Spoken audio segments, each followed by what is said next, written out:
Joining us in our San Francisco studio is CEO Dan Springer, and welcome to Bloomberg West. Thank you for having me. So first of all, I'd like you to explain what Responsys actually does with the example of LinkedIn. What kind of services are you providing LinkedIn? They're a brand new customer for you. Certainly. So we are a SaaS, or on-demand software company. So LinkedIn, as well as our other customers, access through the cloud our marketing software. They use that to send marketing messages to their end consumers. So the folks that are customers of LinkedIn receive email, mobile, as well as social messages from us.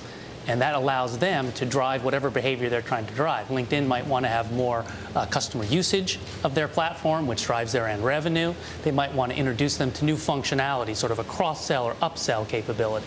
And that's how they'd leverage our software. So you did have strong earnings today. Where is the growth coming from for Responsys? There are really three drivers for our growth. The first, there's a tailwind that's happening in a macro standpoint, where people are moving in a secular way from traditional media, offline, television, radio, print, onto the key interactive channels of email, mobile, social, and the web that we deliver. And that's giving us a very nice tailwind. In addition, we're taking a lot of share. The analysts understand that we're the enterprise leader, so a lot of companies are coming to Responsys and allowing us to take share. And then the last component is our existing customers, the ones we already serve, are growing their dollar spend with us as we improve their ROI. Now, as a newly public company, what's it been like to watch the markets during this latest sell-off? I mean, Responsys looks like it took a big plunge, but then came back up. Yeah, so up until about 3 weeks ago, it was pretty docile being a public company. We had a pretty easy time of it.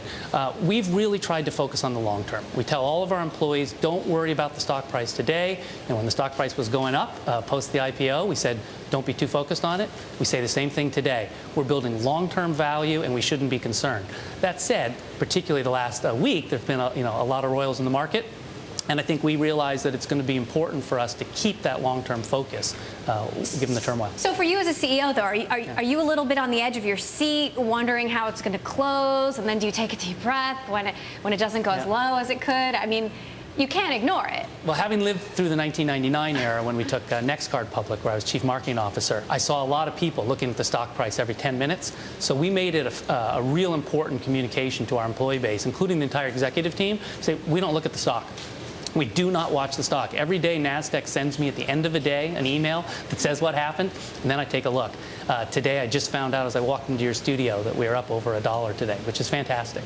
But again, if you get sucked into that sort of daily focus and hourly focus of the stock, it'll drive you crazy and takes the value away what you need to serve your customers. Now, we've been following a lot of tech companies in the process of going public, like Groupon and Zynga, companies that have recently filed for an IPO. What is the process of going public like? Well, it's sort of a lot of sound and fury that signifies nothing leading up to the process. The filing, the SEC, getting everything approved with your revenue recognition. And then there's the roadshow, which is a very tight 10-week, very intense period where you're out telling your story. In our situation, we had a pretty easy roadshow because SaaS high-growth companies that are already profitable are fairly rare.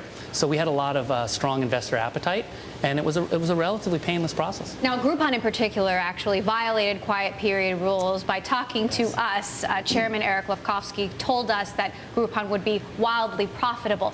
Then they came out saying that they thought some of the SEC rules maybe needed to change because they weren't allowed to speak up for themselves. Do you think any SEC rules need to change? I don't think in any significant way. I think going back to the Google IPO where the same situation occurred, I think people have felt maybe they're too stringent. But the SEC has a really important responsibility to make sure the public is not misled or hyped in the process. I didn't feel through our own process there were any restrictions that made it difficult for us to run our business. So I don't personally see any real challenges or changes needed. So was there anything complicated about it, or was it a pretty straightforward process? For us, it was a pretty straightforward process. We did pre-approve our revenue recognition, which is a key part of the process, getting the revenue recognition clear, in advance of filing our S1, which made it a lot faster. All right. Dan Springer, CEO of Responsys. Great to have your perspective on that. Appreciate it. Thank you very much.